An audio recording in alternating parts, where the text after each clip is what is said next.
MSc SLST নাকি Bihar state, কোনটাকে target করব?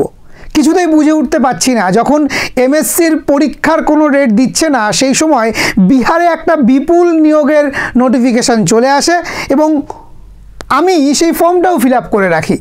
কিন্তু ফর্ম ফিল আপ করার পরে জানতে পারি এমএসসির এক্সাম আগামী 3 মার্চ। এই মুহূর্তে আমার কি করা উচিত?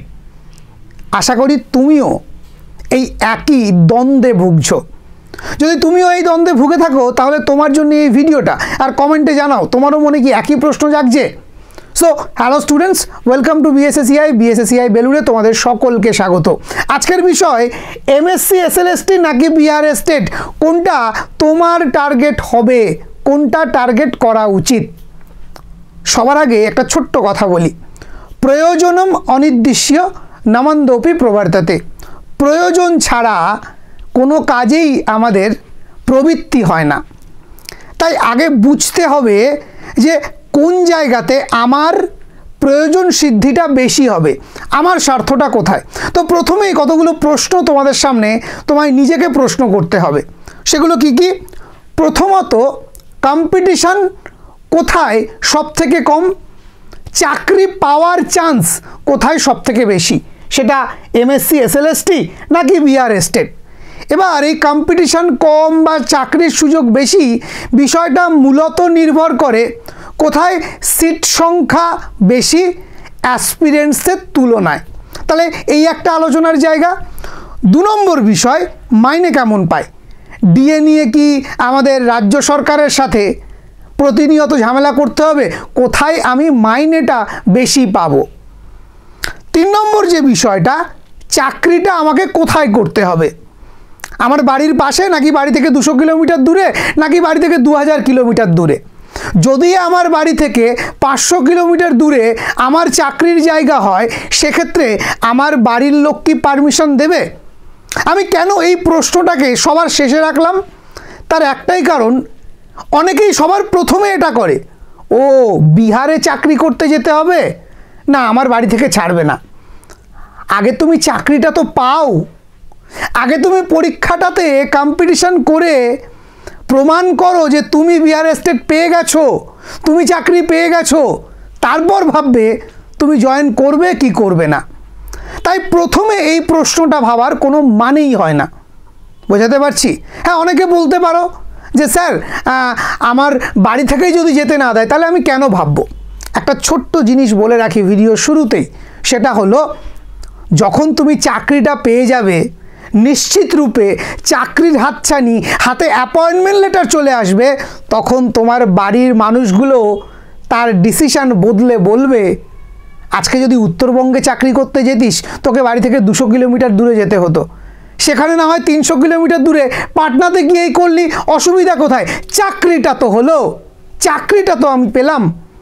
সো বাড়ির লোক কি বলবে কি বলবে না, পারমিশন দেবে কি দেবে না, ওটাকে সবার শেষে রাখো। আগে তুমি দেখো কোথায় কম্পিটিশন কম, কোথায় চাকরি পাওয়ার চান্সেসটা তোমার জন্য বেশি, কোথায় সিট সংখ্যা বেশি। তো একদম প্রপারলি আলোচনা করার চেষ্টা করব, বিষয়ভিত্তিক আলোচনা করার চেষ্টা করব যে তুমি যদি সংস্কৃতের স্টুডেন্ট হও তোমার কোনটা টার্গেট করা উচিত, তুমি যদি বাংলা স্টুডেন্ট হও তোমার কোনটা টার্গেট করা উচিত, তুমি যদি অন্য যে কোনো সাবজেক্ট স্টুডেন্ট হও তোমার কোনটা টার্গেট করা উচিত।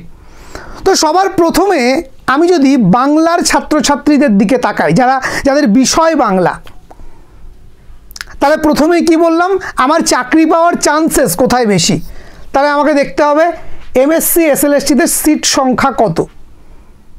সো এমএসসি এসএলএসটির দিকে যদি আমরা তাকাই, এই হলো সিট সংখ্যা। আমি যদি সংস্কৃত দেখি, মাত্র 2টো সিট আছে সংস্কৃতের। আমি যদি বাংলা দেখি, বাংলাতে এখানে পিজিতে আছে পোস্ট গ্র্যাজুয়েটে 18টা, অন্যদিকে এখানে আছে 88টা, 88, এই কটা সিট। সারা বাংলায় এত স্টুডেন্ট, মাত্র এই কটা সিট, তাও কোথায়? মাদ্রাসায়। এবার যদি বাংলা সাবজেক্টের দৃষ্টিতে বলি, তাহলে আমার মত অনুযায়ী তোমার টার্গেট হওয়া উচিত এমএসসি এসএলএসটি। কেন এই কথা বলছি?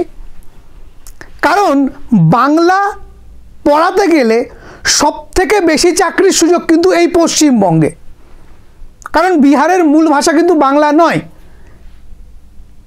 তাহলে বিহারেও তো স্যার বাংলা সিট বেরোচ্ছে, সেটা কিন্তু আশা করি কম থাকবে, ওই 1000-2000 সিট কিন্তু থাকবে না বিহারে বাংলার ছাত্রছাত্রীদের জন্য। একদম গোদা বাংলায় সত্যি কথা বলছি। কিন্তু সংস্কৃতের যারা ছাত্রছাত্রী তাদের উদ্দেশ্যে বলবো, তোমাদের টার্গেট অবশ্যই বিহার স্টেট হওয়া উচিত। কেন? দেখো, সংস্কৃতে যদি এসএলএসটির জন্যে 10,000 পরীক্ষার্থী কম্পিটিশান করে, তাহলে এমএসসির জন্যে সিট মাত্র 2টো। অন্যদিকে আমি যদি বিহার স্টেটের দিকে তাকাই, সিট সংখ্যা 500 গুণ বেশি, 500 টাইমস, 500 গুণ বেশি।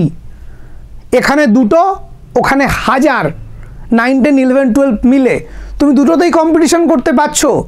তাহলে অবশ্যই তুমি যদি সংস্কৃতের স্টুডেন্ট হও, তোমার সিট সংখ্যা বেশি, চাকরি পাওয়ার সম্ভাবনা বেশি এবং কম্পিটিশান তুলনামূলক কম। কেন তুলনামূলক কম বলছি?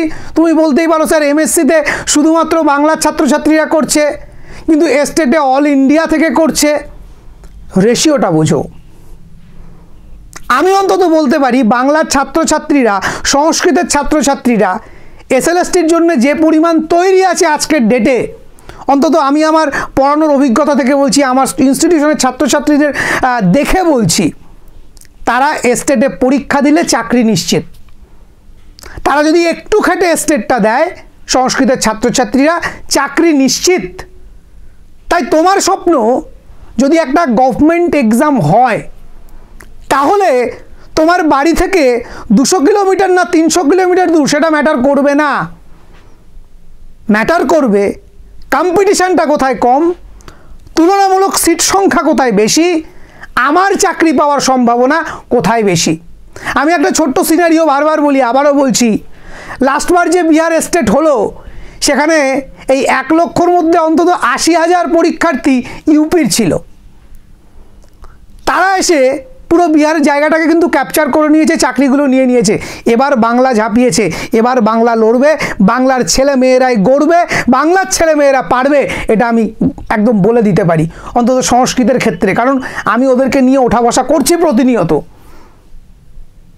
কিন্তু বাংলার ক্ষেত্রে আমি বলবো, যারা বাংলা সাবজেক্ট নিয়ে করছো তারা অবশ্যই ফার্স্ট টার্গেট করবে এমএসসি, সেটাকে মাথায় নিয়েই এগোবে। অন্যান্য সাবজেক্ট যারা, তাদের বিষয়ে আসবো। এখন বাংলা বা সংস্কৃতের ছাত্রছাত্রীরা যে বিষয়টা আমাকে প্রশ্ন করবে, স্যার তাহলে কি শুধু এমএসসি? আর সংস্কৃতের ছাত্রছাত্রীরা বলবে, স্যার তাহলে কি শুধু স্টেটকে টার্গেট করব? দেখো, যদি তুমি দুটো পরীক্ষা দিতে পারো, একটাকে মূল লক্ষ্য করবে, আর একটার সঙ্গে লেজুরের মতো এমনি তুমি পার করে যাবে। চেষ্টা করবে যদি পরীক্ষার ডেট ক্ল্যাশ না করে দুটো পরীক্ষাই দেওয়ার, যদি পরীক্ষার ডেট ক্ল্যাশ না করে দুটো পরীক্ষাই দেওয়ার। কিন্তু যদি ক্ল্যাশ করে যায়, বাংলার ছেলেমেয়েরা এমএসসিকে টার্গেট করো, মানে মাদ্রাসা সার্ভিস কমিশনকে। সংস্কৃত সাবজেক্ট ছেলেমেয়েরা যারা সংস্কৃত নিয়ে পড়াশুনো করছো, তারা স্টেটকে ছেড়ো না, দুটো সিটের জন্য লড়ো না, 2000-1000 সিটের জন্য লড়ো। জায়গাটা বোঝাতে পারছি? নেক্সট এবার যে বিষয়টা নিয়ে সবথেকে বেশি চর্চিত, স্যার বিহারে গিয়ে চাকরি করতে হবে, এখানে হয়তো লড়াইটা কঠিন, আমি লড়ে নেব, একটা সিট থাকলে আমি একটাই নিয়ে নেব, কিন্তু স্যার বাংলায় থেকেছে। দেখো, ঘরে থাকতে সবার ইচ্ছা করে, কিন্তু একটা ছোট্ট কথা বলি, ধরো এই দুটো সিট আছে, তোমার বাড়ি কোথায়? না, আমার বাড়ি বেলুড় মঠ, হাওড়া। আমার কোথায় স্কুল পড়লো বা কলেজ পড়লো আমি যখন চাকরিটা পাচ্ছি? না, উত্তরবঙ্গ, জলপাইগুড়ি, শিলিগুড়ি, অনেকটা দূর। দেখো, আমাকে বাড়ি থেকে ওই 200, 250, 300 কিলোমিটার দূরে গিয়ে থাকতে হচ্ছে। বা কোথায় উড়িষ্যার বর্ডার, বাংলার মধ্যে কিন্তু উড়িষ্যার বর্ডার, আমি নামেই বাংলাতে চাকরি করছি, ওয়েস্ট বেঙ্গলে চাকরি করছি, কিন্তু একেবারে সেই উড়িষ্যার বর্ডারে গিয়ে বসে আছি, একেবারে সেই উত্তরবঙ্গে গিয়ে বসে আছি, একেবারে সেই হিলি জলপাইগুড়ি, দার্জিলিং, শিলিগুড়ি, উত্তরবঙ্গের প্রত্যন্ত একটা গ্রাম, আমি সেখানে গিয়ে বসে আছি। তাহলে নিশ্চয়ই তুমি এভরিডে যাতায়াত করতে পারবে না, তোমাকে সেখানে গিয়েই থাকতে হবে, সংসার করলে সেখানে গিয়েই করতে হবে। হ্যাঁ, তুমি ছুটিতে আসতে পারো, তাহলে তোমার পাটনা যেতে অসুবিধা কোথায়, বিহারে থাকতে অসুবিধা কোথায়? সেখান থেকেও তো ছুটি পেলে ট্রেন করে আসতে পারো। বিহার তো আর এরকম নয় যে আফ্রিকার ঘন জঙ্গল, সেখানে গিয়ে থাকা যাবে না, বড় বড় জীব জানোয়ার তোমাকে অ্যাটাক করতে আসবে, সেরকম তো নয়। তাহলে মানসিকতার পরিবর্তন করতে হবে। বোঝাতে পারছি? সরকারি চাকরি, শিক্ষকতা যদি তোমার প্যাশন হয়, তুমি যদি সংস্কৃতের স্টুডেন্ট হও, অবশ্যই তোমার টার্গেট হবে স্টেট, সেকেন্ড টার্গেট এমএসসি। তুমি যদি বাংলা স্টুডেন্ট হও, তোমার অবশ্যই টার্গেট হবে এমএসসি এসএলএসটি। বিহার স্টেট তোমার সেকেন্ড টার্গেট হওয়া উচিত। যেহেতু দুটো একসঙ্গে পড়ে গেছে তাই আমি বলতে বাধ্য হচ্ছি, অন্যথায় দুটোকেই টার্গেট করবে, পরীক্ষা দুটোই দেবে যদি দেওয়ার সুযোগ থাকে। কারণ বিহার স্টেটের কিন্তু এখনও ডেট ঘোষণা হয়নি, মার্চের 1 থেকে 20 তারিখের মধ্যে বলেছে। অন্যদিকে এমএসসি এসএলএসটি কিন্তু 3 তারিখ পরীক্ষা ঘোষণা করে দিয়েছে। তাই যদি দুটো দেওয়ার ক্ষমতা থাকে, সুযোগ থাকে, সময় থাকে, ডেট যদি ক্ল্যাশ না করে, অবশ্যই দুটো দেবে, দুটোর জন্যই প্রস্তুতি নেবে। এবার আসি প্রস্তুতির বিষয়ে। আমি যদি সংস্কৃতের ছাত্রছাত্রীদের দেখি, তাহলে নিয়ার অ্যাবাউট 2-1টা জিনিস ছাড়া প্রায় সব কিছুই এসএলএসটির জন্য যা পড়তে হয়, বিহার স্টেটের জন্য সেগুলো আছে, 2-1টা জিনিস এক্সট্রা আছে। আবার উল্টো দিকে আমি যদি স্টেটের রেসপেক্টে দেখি এসএলএসটির সিলেবাস, তাহলে এখানেও 2-1টা জিনিস এক্সট্রা আছে। তুলনামূলক স্টেটের সিলেবাস বড়, তাই স্টেটকে টার্গেট করলে এসএলএসটি এমনি পার করে যেতে পারবে। আশা করি আমার সঙ্গে বুঝতে পারছো আমি যে কথাগুলো বলছি। কিন্তু বাংলার ক্ষেত্রে বেশ খানিকটা আলাদা, অনেকটাই আলাদা। তাই আমি বলবো তারা দিনের দুটো সময়কে দুটো রকম করে ভাগ করে নিতে হবে। আগে যদি 6 ঘন্টা পড়ো, এখন 8 থেকে 10 ঘন্টা করে ফেলতে হবে। একদম সত্যি কথা বলছি, এটা করে ফেলতে হবে, তোমাকে কিচ্ছু করার নেই। কারণ তোমার লক্ষ্যটা বড়, তুমি তোমার লক্ষ্যে অটল, তুমি তোমার লক্ষ্যে স্থির, তোমার প্যাশন শিক্ষকতা, সেটাকেই তুমি তোমার প্রফেশন করতে চাইছো। এই প্যাশনকে প্রফেশন করলে সারা জীবন আনন্দের সঙ্গে কাজ করতে পারবে। তাই সারা জীবন আনন্দ পাওয়ার জন্যে একটা মাস একটু হার্ডওয়ার্ক সঙ্গে স্মার্ট ওয়ার্ক করতেই পারো। আর সেই স্মার্ট ওয়ার্ক কীভাবে করতে হবে তোমাকে জানাবে বিএসএসিআই। যারা মূলত স্টেটের পরীক্ষা দিচ্ছ, যারা স্টেটকে প্রধান টার্গেট করছো, অবশ্যই আমাদের এই মক টেস্ট সিরিজে জয়েন করো। বিহার স্টেট যদি ফর্ম ফিল আপ করে থাকো, তোমার এমএসসি টার্গেট হলেও তুমি অবশ্যই এটাতে জয়েন করো। তোমার নিজের অজান্তে মাত্র 30 দিনে 40-এর ওপর মক টেস্টের মাধ্যমে তুমি তোমার প্রিপারেশনটাকে কমপ্লিট করতে পারবে। তোমাকে কোনো কিছু প্ল্যান করতে হবে না, তোমাকে কোনো টার্গেট শিট দেখতে হবে না, তোমাকে প্রশ্ন হাতড়াতে হবে না। বিএসএসিআই তার সমস্ত দায়িত্ব নেবে এবং তোমাকে রেডি করে দেবে। যদি তোমার সাবজেক্ট সংস্কৃত অথবা বাংলা হয়, যদি সংস্কৃত বাংলা ছাড়া অন্য সাবজেক্টের ক্ষেত্রে হয়, তাহলে তারা অবশ্যই শুধু জেনারেল পেপারের মক টেস্টটা দিয়ে ওই art of teaching and other স্কিলের যে 50 নাম্বার সেটা সিকিউর করতে পারো, বিএসএসিআইয়ের উপরে দায়িত্বটা দিতে পারো। দেখে নিতে পারছো যে কবে কবে পরীক্ষা, আর ডেসক্রিপশানে অবশ্যই এর ডিটেলস ভিডিও আমি দিয়ে দেব। নেক্সট, যারা তোমরা টার্গেট করছো এমএসসিকে, মাদ্রাসা সার্ভিস কমিশনকে, তাদের জন্য বলবো যে আমরা এনেছি আগামী 31 দিনে 31টি মক টেস্ট। প্রত্যেক দিন ছোট্ট ছোট্ট পদক্ষেপের মধ্যে দিয়ে আমরা তোমাদেরকে একটু একটু করে এগিয়ে নিয়ে যাব। ওই যে বললাম, এখন যদি দিনে 6 ঘন্টা পড়ো, ওটাকে 10 ঘন্টা করে ফেলো। সারা জীবন আনন্দ পাওয়ার জন্যে এই 31টা দিন একটু হার্ডওয়ার্ক করাই যায়। সকালে 5 ঘন্টা, দিনের সেকেন্ড হাফে 5 ঘন্টা, এটা যদি আমি রুটিন করে নিতে পারি এবং যেভাবে আমরা রুটিনটা তোমাদের বানিয়ে দেব, এটা যদি তুমি ফরম্যাটটা মেনটেন করে যেতে পারো, আমি কথা দিলাম তুমি দুটো পরীক্ষাতেই সাকসেসফুল করতে পারবে। তাই আমার সামনে এত বছর সুযোগ আসেনি, এত বছর পর যখন দুটো সুযোগ এসছে, আমি কোনোটাকে ছাড়বো না। আমি দু নৌকায় পা দিয়ে চলবো, এটা মনে হচ্ছে। আসলে ভালো করে দেখো, লক্ষ্যটা এক, শিক্ষকতা, সিলেবাসটা প্রায় এক সংস্কৃতের ক্ষেত্রে, বাংলার ক্ষেত্রে একটু আলাদা, কিন্তু আমরা দিনের দুটো সময়কে ভাগ করে নিয়েছি দুটোর জন্যে। আমি কি বোঝাতে পারছি? সরস্বতী পুজোর দিন নিজের বন্ধুর বিয়ে পড়ে গেছে, কি করা যাবে? সরস্বতী পুজোটা আনন্দ করব, একেবারে যেটা সন্ধ্যা আরতি সন্ধ্যে 7টায় হতো, ঠাকুরমশাইকে বলবো 6টার সময় করে দিতে, আমি 6:30টায় বন্ধুর বিয়েতে গিয়ে আনন্দ করব। আমরা এভাবেই তো নিজেদের প্রত্যেক দিন ডেলি লাইফটা প্রত্যেকটা জায়গাকে ম্যানেজ করি। তাহলে কেন আজকে নিজের স্বপ্ন পূরণের জন্য এটুকু ম্যানেজ করতে পারবো না? এবং আমি কথা দিলাম, আমরা যেভাবে ছোট্ট ছোট্ট এরিয়াতে তোমাদের জন্য এই মক টেস্টটা রেডি করেছি, তাতে পড়ে 4 থেকে 5 ঘন্টা তুমি যদি নিজেকে টাইম দিতে পারো, এই ইনভেস্টমেন্টটা, এই টাইম ইনভেস্টমেন্টটা যদি নিজের ওপরে করতে পারো, আমি গ্যারেন্টি দিলাম এমএসসি হোক বা তোমার এস্টেট, দুটোতেই কিন্তু তুমি কেল্লা ফতে সাফল্য আনতে পারবে। ছোট্ট ছোট্ট পায়ে চলতে চলতে আমি পৌঁছে যাব, ওই চাঁদের পাহাড় দেখতে পাবো। লক্ষ্যটাকে স্থির করতে হবে, লক্ষ্যটাকে বড় রাখতে হবে। তাই দুটো চলে এসছে একসঙ্গে, কোনটা করব বুঝতে পারছি না, এটা ভেবে এতদিন সময় নষ্ট করেছে। আজ থেকে আর সময় নষ্ট নয়, আগামীকাল থেকে আমাদের এমএসসি এসএলএসটির এক্সাম এবং তার সাথে সাথে এস্টেটের মক টেস্ট দুটোই শুরু হচ্ছে, দুটো মক টেস্ট সিরিজ শুরু হচ্ছে।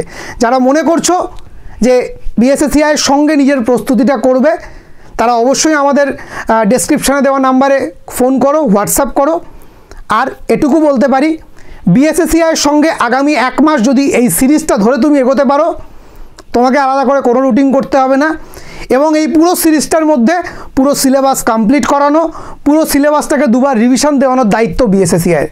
শুধু ছোট্ট একটি কথা, যে লয়, যে ছন্দ, যে প্ল্যানে তোমাকে এগোতে বলবো, উইদাউট এনি হেজিটেশন, কোনো রকম অলসতা ছাড়া, কোনো রকম ল্যাথ খাওয়া ছাড়া তোমাকে সেই ছন্দ, সেই লয়, সেই তাল এবং সেই রুটিনে এগোতে হবে।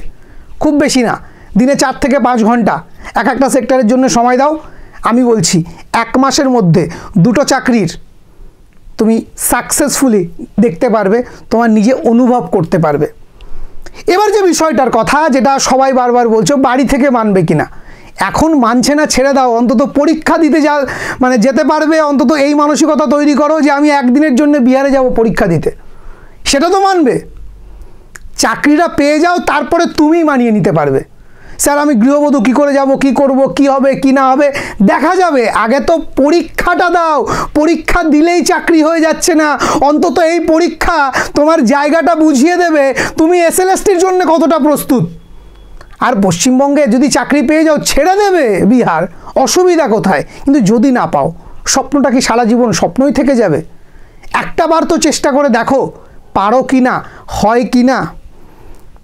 তাই বারবার চিন্তা করো না, বহু বাংলার ছেলে মেয়ে বর্তমানে বিহারে চাকরি করছে, অন্যান্য স্টেটে চাকরি করছে।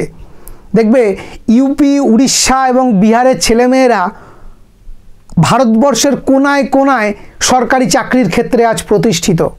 তুমি দেখবে আমাদের ভারতবর্ষের বহু ওপরের দিককার সব উড়িষ্যার লোকজন। আমাদের পশ্চিমবঙ্গে বহু বিডিও, বহু অফিসার দেখতে পাবে উড়িষ্যা, উড়িয়া। আচ্ছা বিশ্বভারতী ইউনিভার্সিটিতে চলে যাও, বেশিরভাগ অধ্যাপক উড়িয়া। তারা তো একবারও ভাবেনি, তারা তো বাংলাকে আপন করে নিয়েছে। তাহলে তুমি কেন তোমার প্যাশনকে সত্যি করার জন্যে অন্য স্টেটকে আপন করে নিতে পারবে না? মানসিকতা বদলানোর সময় এসছে। শুধুমাত্র ফোনের হ্যান্ডসেটকে আপডেট করলে নিজেকে আপডেট রাখা যায় না। আমাদের মন মানসিকতা, চিন্তা ভাবনায় আপগ্রেডেশন দরকার। যারা আজও বস্তা পচা ওই মানসিকতা নিয়ে বসে আছে, তাদেরকে ওই 5 টাকার ডিম ভাত কিংবা ওই ভাতার জন্যই অপেক্ষা করতে হবে বাটি হাতে করে। একদম সত্যি কথা বলছি, কিচ্ছু হবে না। তাই নিজের প্রতিষ্ঠার জন্যে, নিজের লক্ষ্যকে পূরণ করার জন্যে আমাদেরকে আরও বেশি ব্রড মাইন্ডেড হতে হবে। সো তোমার টার্গেট একটাই, নিজেকে প্রতিষ্ঠা করা। সেই প্রতিষ্ঠার জন্য বিহার হোক, উড়িষ্যা হোক, ইউপি হোক, রাজ্যের যে কোনো জায়গা হোক কিংবা ভারতবর্ষের বাইরে হোক, সুযোগ পেলে চলে যাও, নিজেকে প্রতিষ্ঠা করো, সাকসেসফুল হও। অনেক অনেক শুভকামনা রইল। ধন্যবাদ।